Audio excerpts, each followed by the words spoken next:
కేంద్ర మంత్రి బండి సంజయ్ కుమారుడు బండి భగీరథపై నెల 8న నమోదైన పోక్సో కేసు కీలక మలుపు తిరిగింది. బాధితురాలి స్టేట్మెంట్ ఆధారంగా రేప్ కేసుకు సంబంధించి పోక్సో యాక్ట్లోని 5(1) రెడ్ విత్ 6 సెక్షన్లను ఎఫ్ఐఆర్లో చేర్చారు. ఈ నెల 8న బాధితురాలి తల్లి ఇచ్చిన ఫిర్యాదు ఆధారంగా బిఎన్ఎస్ 74-75తో పాటు మైనర్పై లైంగిక వేధింపులకు సంబంధించిన పోక్సో చట్టంలోని 11 రెడ్ విత్ 12 సెక్షన్ల కింద పెట్ బషీరాబాద్ పోలీసులు ఎఫ్ఐఆర్ నమోదు చేశారు. రాష్ట్ర రాజకీయాల్లో సంచలనం సృష్టిస్తున్న ఈ కేసు తీవ్రత నేపథ్యంలో కుకట్పల్లి డీసీపీ రితిరాజ్ మరోసారి బాధితురాలి నుంచి వివరాలు తెలుసుకున్నారు. తల్లి ఇచ్చిన ఫిర్యాదులో పేర్కొన్న అంశాలతో పాటు బాధితురాలు తెలిపిన వివరాలు ఆధారంగా సమాచారం సేకరించారు.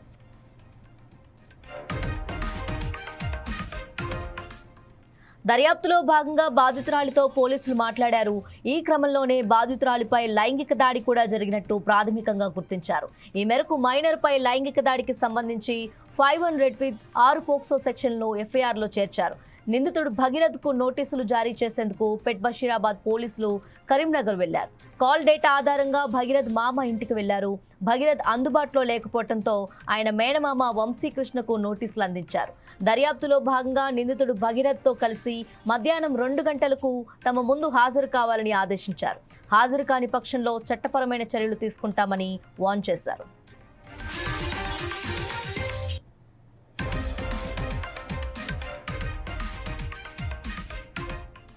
గతంలో నమోదు చేసిన బిఎన్ఎస్ 74-75 పోక్సో చట్టంలోని సెక్షన్ 11-12 ప్రకారం నేరం రుజువైతే కోర్టులో 3 ఏళ్ల జైలు శిక్ష, జరిమానా విధిస్తాయి. బెయిల్ కూడా లభించే అవకాశాలున్నాయి. కాగా ప్రస్తుతం చేర్చిన 5(1)6 పోక్సో సెక్షన్ల ప్రకారం బెయిల్ లభించకపోగా నేరం రుజువైతే 20 ఏళ్ల వరకు జైలు శిక్ష, తీవ్రతను బట్టి జీవిత ఖైదు విధించే అవకాశాలున్నాయి. దీంతో నిందితుడు బండి భగీరథ్ను అరెస్ట్ అనివార్యంగా మారింది. భగీరథ్తో పాటు మరికొంతమందిపై చట్టపరమైన చర్యలు తీసుకునేందుకు పోలీసులు రంగం సిద్ధం చేసినట్టు తెలిసింది.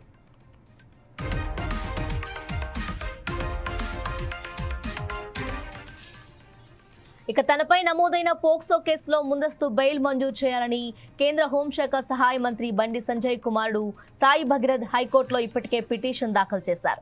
ఈ నెల 8న పెట్ బషీరాబాద్లో తనపై తప్పుడు ఆరోపణలతో పోక్సో కేసు పెట్టారని, బాధితురాలి వయసు 19 నుంచి 20 మధ్య ఉంటుందన్నారు. తప్పుడు రికార్డులతో ఆమె వయసును తక్కువగా చూపారని భగీరథ్ పిటిషన్లో పేర్కొన్నారు.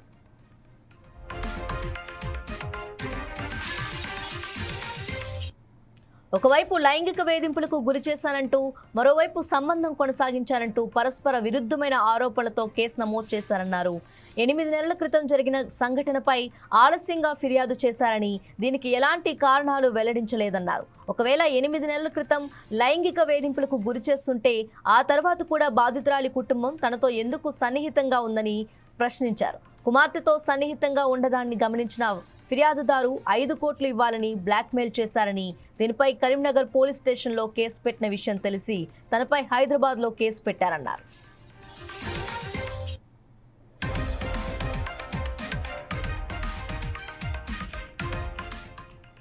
తనపై నమోదైన కేసులోని అభియోగాలన్నిటికీ 7 ఏళ్లలోపు శిక్ష మాత్రమే ఉందని, ఇలాంటి కేసుల్లో నోటీస్ ఇచ్చి విచారించవచ్చన్నారు. అంతేకాకుండా ఎఫ్ఐఆర్లో సెక్షన్లు సవరించే అవకాశం ఉందని ఆందోళన వ్యక్తం చేశారు. తనకు ప్రస్తుతం బాధితురాలి కుటుంబంతో ఎలాంటి సంబంధాలు లేనందున వారిని బెదిరించడం అన్న ప్రశ్న ఉత్పన్నం కాదన్నారు. తప్పుడు ఆరోపణలతో నమోదైన కేసులో తనను అరెస్ట్ చేస్తే తీవ్ర నష్టం వాటిల్లుతుందన్నారు. తాను దర్యాప్తు అధికారిగా కోర్టు విచారణకు సహకరిస్తానని, కోర్టు షరతులకు కట్టుబడి ఉంటానని, అందువల్ల ముందస్తు బెయిల్ మంజూరు చేయాలని కోరారు. కాగా ఈ పిటిషన్పై ఈ నెల 14న హైకోర్టు విచారణ చేపట్టనుంది.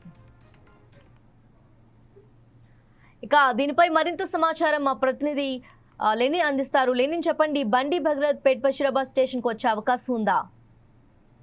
తేజస్వి, ఏదైతే కేంద్ర మంత్రి బండి సంజయ్ కుమారుడు బండి భగీరథ్పై ఇటీవల మే 8న పోక్సో కేసు నమోదైంది. ఈ కేసుకు సంబంధించి బాధితురాలి స్టేట్మెంట్ ఆధారంగా రేప్ కేసుకు సంబంధించి పోక్సో యాక్ట్లోని 5(1) రెడ్ విత్ 6 సెక్షన్లను ఎఫ్ఐఆర్లో యాడ్ చేయడం జరిగింది. బషీరాబాద్ పోలీస్ స్టేషన్లో ఎఫ్ఐఆర్ నమోదు చేయడం జరిగింది. దీనికి సంబంధించి కేసు తీవ్రత పెరుగుతుండడంతో కూకట్పల్లి డీసీపీ ఏదైతే రితిరాజ్ ఆధ్వర్యంలో ఏదైతే విచారణ జరుపుతున్నారు. ఈ నేపథ్యంలోనే మరి బండి భగీరథ్ కోర్టును కూడా ఆశ్రయించడం జరిగింది. ఆశ్రయించినటువంటి సందర్భంలో కోర్టు కూడా ఈ నెల 14న విచారించింది. ఈ నేపథ్యంలోనే అక్కడ ఏదైతే కేసు తీవ్రత పెరుగుతున్నటువంటి సందర్భంలో బండి భగీరథ్ను విచారణ చేపట్టాలనే విధంగా ఏదైతే పేట్ బషీరాబాద్ పోలీసులు అయితే కరీంనగర్కు వెళ్ళడం జరిగింది. బండి భగీరథ్ కాల్ డేటా ఆధారంగా తను ఏదైతే వాళ్ళ మేనమామ ఇంటికి వెళ్ళి కూడా నోటీసులు అయితే జారీ చేయడం జరిగింది. నోటీసులు జారీ చేసి ఈరోజు 2 గంటలకు విచారణకు హాజరు కావాలి, హాజరు కాని ఎడల ఖచ్చితంగా చట్టపరమైన చర్యలు తీసుకుంటామని చెప్పేసి కూడా పోలీసులు అయితే తెలపడం జరిగింది. మరి బండి భగీరథ్ హాజరవుతారా హాజరు కారా అనేది కొంత ఆసక్తికరంగా మారింది. ఏదైతే పోలీసులు తెలిపినటువంటి వివరాల ప్రకారం మరి పోలీసులు కరీంనగర్కు వెళ్ళినటువంటి సందర్భంలో బండి భగీరథ్ అయితే లేకపోవడంతో తన మేనమామ అయినటువంటి వంశీకృష్ణకైతే నోటీసులు ఇవ్వడం జరిగింది. ఈ కేసుకు సంబంధించి ఏదైతే బాధితురాలకు అండగా అటు బీఆర్ఎస్ పార్టీ కావచ్చు, కొంత ప్రతిపక్షంలో ఉన్నటువంటి ఏదైతే అటు కొన్ని కుల సంఘాలు కావచ్చు, ఇప్పటికే తీవ్రంగా ఖచ్చితంగా బాధితురాలికి న్యాయం చేయాలని చెప్పేసి కూడా వారు ధర్నాలు చేస్తున్నటువంటి పరిస్థితి. మరి బండి భగీరథ్ ఏదైతే కొంత సమయం కావాలి, ఖచ్చితంగా ముందస్తు బెయిలు మంజూరు చేయాలని చెప్పేసి కూడా ఏదైతే కోర్టును ఆశ్రయించడం జరిగింది. ఖచ్చితంగా ఇది ఏదైతే ఆ కేసుకు సంబంధించినటువంటి బండి భగీరథ్ ఇప్పటికే కోర్టును ఆశ్రయించినటువంటి సందర్భంలో ఈ నెల 14వ తేదీన ఏదైతే కోర్టుకు సంబంధించినటువంటి విచారణకు సంబంధించి 14కి అయితే ఇవ్వడం జరిగింది. మరి చూడాలి అసలు బండి సంజయ్ కూడా నిన్న మాట్లాడుతూ ఒక విషయం అయితే పదే తెలపడం జరిగింది. నేను సమాజానికి అంకితం చేసిన, నేను సమాజ సేవలో ఏదైతే నా పదవి కావచ్చు, నేను నాడు కార్పొరేట్ చిన్న స్థాయి నుంచి ఈరోజు కేంద్ర మంత్రి స్థాయికి వచ్చిన అనేక సందర్భాలలో కుటుంబంతో సమయం గడపలేకపోయాను. నా కొడుకు అసలు మంచి ఏందో చెడేందో చెప్పలేకపోయినా ఖచ్చితంగా నా కొడుకు నాతో చెప్పినటువంటి మాట ఎలాంటి తప్పు చేయలేదని చెప్పేసి చెప్పిండు. ఖచ్చితంగా నేను నమ్ముతున్నా, ఒకవేళ తప్పు చేస్తుంటే నేను ఖచ్చితంగా చట్టాలను గౌరవిస్తా, ఖచ్చితంగా నా కొడుకును కూడా నేను శిక్షిస్తా అనే విధంగా కూడా చెప్పడం జరిగింది. మరి చూడాలి. అయితే ఫోక్సో యాక్ట్కు సంబంధించినటువంటి ఒకసారి మనం సెక్షన్లు చూసుకుంటే దాదాపు బిఎన్ఎస్ 74, 75 ఫోక్సో యాక్ట్ సెక్షన్ల కింద దాదాపు 11, 12 సెక్షన్లను అయితే యాడ్ చేయడం జరిగింది. దాంట్లో ఆ సెక్షన్లను చూసుకున్నట్టయితే 3 సంవత్సరాల జైలు శిక్ష మరియు ఫైన్ విధిస్తారు. మరి కానీ ప్రస్తుతం చేర్చినటువంటి 5/1 ఆర్ ఫోక్సో సెక్షన్ల కింద అయితే దీనికి సంబంధించినటువంటి బెయిల్ మంజూరు ఉండదు. నేరం రుజువు అయితే దాదాపు 20 సంవత్సరాలు జైలు శిక్ష ఉంటుంది. ఒకవేళ తీవ్రతను బట్టి జీవిత ఖైదు చేసే అవకాశాలు కూడా ఉంటాయి. దాదాపు ఏదైతే బాధితుడు ఇచ్చినటువంటి పిటిషన్ ఏదైతే అటు బాధితురాలి పిటిషన్ను పరిశీలిస్తున్నారు. పలుమార్లు పోలీసులు కూడా నిన్న కూడా మంగళవారం నాడు ఏదైతే అక్కడ ఉన్నటువంటి కూకట్పల్లి డీసీపీ కూడా మళ్ళీ బాధితురాలి స్టేట్మెంట్ రికార్డ్ చేయడం జరిగింది. దాదాపు ఏదైతే బాధితుడు బండి భగీరథ్ ఇచ్చినటువంటి స్టేట్మెంట్లను కూడా చూస్తున్నారు. మరి అసలు తెలంగాణ రాష్ట్రంలో అటు బీఆర్ఎస్ పార్టీ కావచ్చు, కొంతమంది నాయకులు ఇప్పటికే తీవ్ర విమర్శలు చేస్తున్నటువంటి సందర్భంలో కూడా ఖచ్చితంగా ఏదైతే చట్టపరమైనటువంటి చర్యలకు ఖచ్చితంగా ఒకవేళ తప్పు రుజువైతే మేము దాన్ని అంగీకరిస్తామనే విధంగా కూడా చెప్తున్నాడు. నా కొడుకు ఎలాంటి తప్పు చేయలేదని చెప్పేసి కూడా బండి సంజయ్ అయితే ఇప్పటివరకు చెప్తున్నాడు. Tejaswi. Right, thank you Lenin.